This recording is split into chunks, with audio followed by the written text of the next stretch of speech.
gray hair will disappear. Forget about expensive salon visits. Natural ingredients you already have at home are enough. Plus, your hair will be shiny and smooth. In a bowl, add 1 tablespoon of ground coffee to enhance your natural shade and deepen the color. Mix in 2 tablespoons of unsweetened cocoa powder to strengthen the tone and give your hair a warm glow.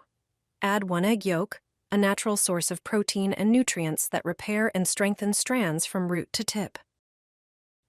Now pour in 1 cup of plain yogurt to moisturize, smooth, and keep your hair soft and flexible.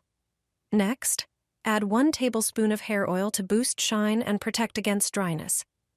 Squeeze the juice of 1 lemon through a strainer. It works as a natural brightener and adds freshness. Mix everything well until you get a smooth brown paste. Apply evenly to gray hair and leave for 1 hour to let the ingredients do their magic. This recipe makes enough for 2 uses. Results show after the first treatment: silky, soft hair with a beautiful natural color.